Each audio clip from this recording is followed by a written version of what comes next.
Hello everyone and welcome to the channel. So in today's video, we are going to be having the pre-match preview between FC Barcelona and Valencia. So there's so much we do need to discuss today. So what we are going to do in today's video is that we are going to be combining two different type of videos. We're going to be talking about the pre-match preview and we're also going to be having some daily news. And so I'm going to try and integrate them into one video. So after coming off a great win, after seeing Barcelona beat Real Sociedad 2-1 at the Camp Nou, it truly did look like Barcelona were finally playing as a team. Everybody was pressuring, everybody was defending, everybody was attacking. They were all doing that as a unit. Now keep in mind, when we do speak about Barcelona in this way, by no means are we trying to overrate this Barcelona team. Barcelona right now are not Bayern level quality. They're not Man City level quality. We're not Champions League final quality yet. But what I can say is this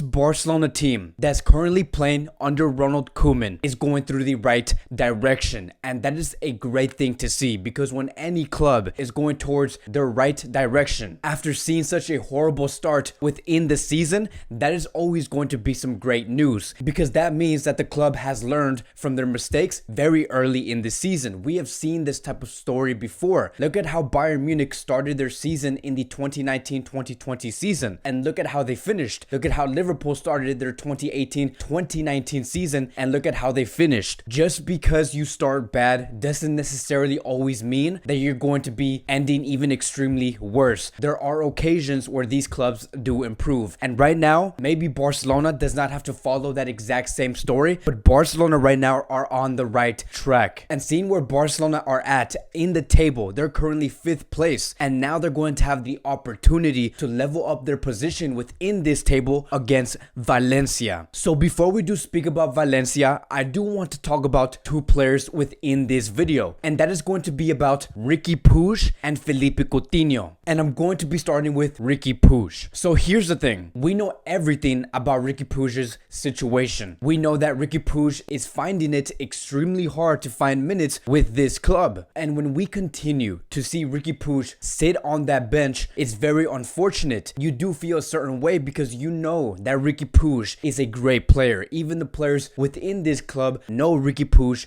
does have quality. We can go even as far as Riqui Puig'S is one of the best creators within this Barcelona team. It's in his nature. It is what he was meant to do. And seeing that Riqui Puig'S cannot participate in any success that Barcelona is experiencing within this season, again, it can be frustrating. And so within Ronald Koeman's pre-match press conference for the match against Valencia, the interviewers do continue to ask about Riqui Puig'S. What is going on with his situation? And this is what Koeman said about Puig'S. I like when people who work every day to improve and who take opportunities with both hands. Sometimes it's not just about quality. They may be players who don't do enough in training for the coach to give opportunities. So let's stick on this statement just for a second, right? This is very interesting because I have never seen Ronald Koeman be so opened up about Riqui Puig'S situation, and the fact that he said sometimes it's not just about quality. There may be players who don't do enough in training. That sentence right there is very interesting, and I'm going to be explaining what he could mean by this, because now I believe that we are now finally seeing the understanding on why Koeman does bench Riqui Puig'S. So first things first, we know that Riqui Puig'S has improved from the previous season. If we were to go back 12 months from today, Riqui Puig'S is a completely different player. Riqui Puig'S has added quality within his game, and you can very well see that when you compare a match from last year in 2019 to the most recent match he has played, which was against Juventus. But here's the one thing that I do think I have confused a lot of people, because when I talk about Riqui Puig'S, I always say that he has improved, but I never talked about the other side of these things. Even though Riqui Puig'S has improved, that does not mean that he's at that necessary level, because if we were to really study Riqui Puig'S performance on the pitch, you can say that there is qualities still missing. For example, Riqui Puig'S is actually really good at defending his area. He does not let any player run into his own area and try to receive the ball. Riqui Puig'S does very well at that. But what he does not do well is man marking. Riqui Puig'S does not devote himself on trying to man mark any player. And keep in mind, those two things are two completely completely different things. Now there's another thing. Riqui Puig'S does really good when pressuring. When an opposition player is about to receive the ball, Riqui Puig'S is always there on time to pressure that player as soon as possible. But on the other side, when Barcelona lose the ball, Riqui Puig'S does not tend to run back immediately. And so you see how he has this one thing, but he doesn't have the other. Now there's going to be questions like, Kevin, what are you talking about? What do you mean? There is no player that creates in that way and also defends and devotes themselves when it comes to man marking and pressuring and tracking back and defending their area. There is one player, and that is Pedri. Pedri has shown that he can do both very, very well. As a matter of fact, we almost saw Pedri split himself in half in the previous match. That is what I do mean by tracking back. That is what I do mean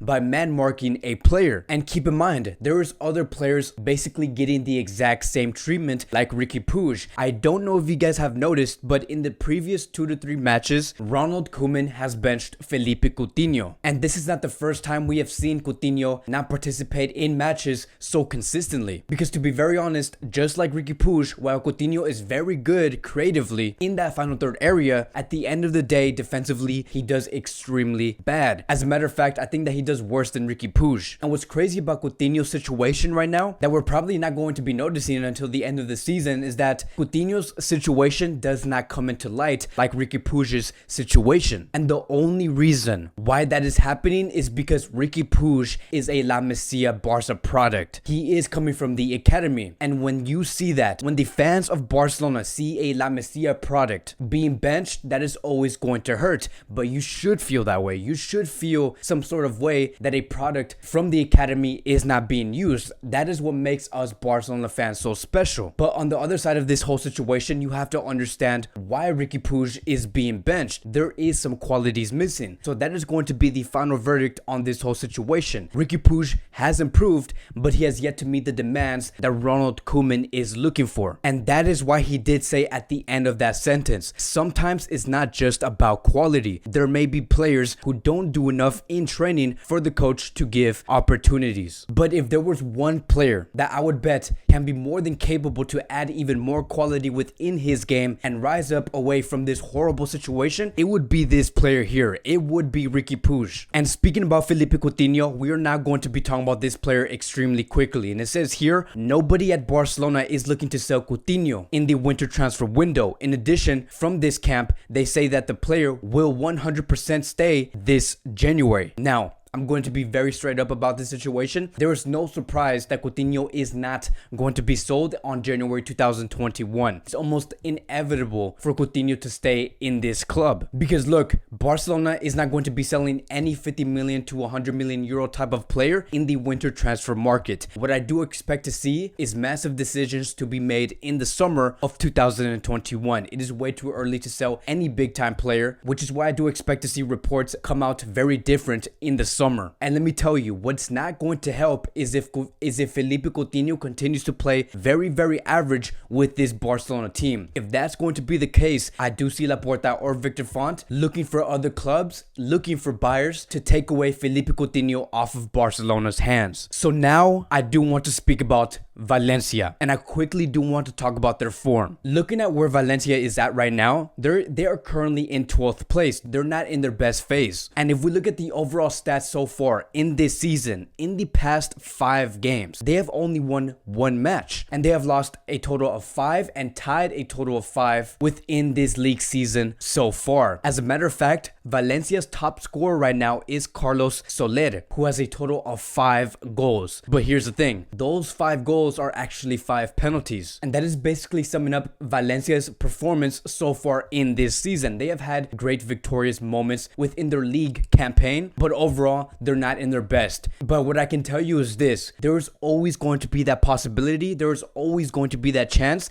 that Valencia is going to want to show up against Barcelona. And history is always going to tell you that. Valencia and Barcelona have always been going at it in the past 2 to 3 years. If we look at the previous match, Valencia actually beat beat Barcelona 2-0. The match before that, Barcelona beat Valencia 5-2, and the match before that, Barcelona lost to Valencia yet again 2-1. So you can see that it goes very back and forth, and I don't expect tomorrow's match to be any different. Valencia is going to bring it regardless of Valencia's form within this season. They also have other players such as Yunus Musa, who is an American player and is up and coming and is going to want to do damage against FC Barcelona. They also have their second top goal scorer, which is Manuel Vallejo, who is working wonders with this team. So there is threat. There is a possibility that Valencia can harm Barcelona, which basically means one thing: Barcelona cannot let their guard down, and Ronald Koeman is going to have to place his best starting 11 against Valencia, which is now going to lead us towards the predicted starting 11. And here is going to be the starting 11 we should expect to see. It's going to be Marc-Andre ter Stegen in goal, Jordi Alba as our left back, Mingueza and Araujo as our center back pairing, Serginho Dest as our right back. Our double pivot should be De Jong and Busquets, and our front four should be no other than Martin Braithwaite on the left, Pedri as a central attacking midfielder, Griezmann as a right winger, and Messi as a striker. Now, I do want to point out 4 things that we do want to see Barcelona show on the field tomorrow night, going based off this starting 11. Number 1 is going to be De Jong. I do want to see De Jong play a more advanced role. Whatever has been going on in the past 2 games, it has been working. De Jong has been massively improving in the previous 2 matches, and it's so refreshing to see that Frankie De Jong is finally looking like he can become a Barcelona player. He is really showing that he can become the heart of this Barcelona midfield, and it's going to be very exciting to see what De Jong can do against a very tough Valencia side. The second thing that we do want to see from this Barcelona team is the combination between Pedri and Lionel Messi. These 2 players have surprised so many fans, and to be very honest, maybe even the coach,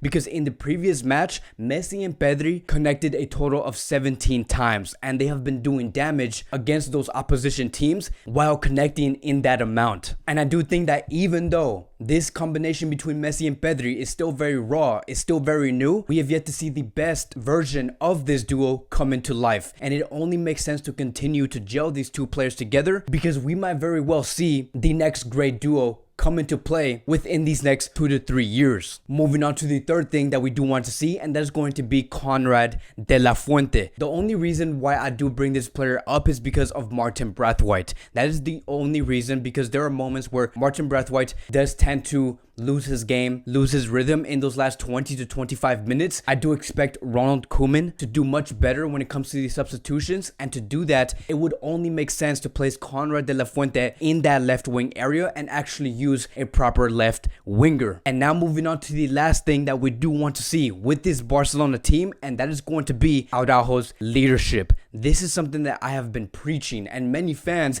have been preaching about Araujo. Araujo has really taken up the responsibility to be that leader in that defensive line. The fact that Araujo came into this Barcelona team not too long ago and got promoted into the first team and is now being the leader of that defensive line again within 1 year, that is a huge step Araujo has taken. You can see that Araujo does want to be in charge. He does know what he wants to do, and he knows what he wants to achieve with this Barcelona team. And that is what we do want to see in this Barcelona club, is young players stepping up, because in the end, that is going to birth a new FC Barcelona. That is how you start a new era, is youngsters like him stepping up on the pitch to get the better result. So that'll be it for today's Barcelona pre-match preview. I know that it was very material heavy today in today's video, but there's just so much to discuss, and there's just so much happening in this Barcelona team. We are going to be talking about the elections and about Xavi Hernandez later within these next 2 or 3 days, because things are heating up. We are heading closer and closer towards the January 24th date of 2021. Again, I do want to thank you guys so much for watching. If you guys are new here, welcome to the channel. Please like, subscribe, comment, and I will see you guys in the next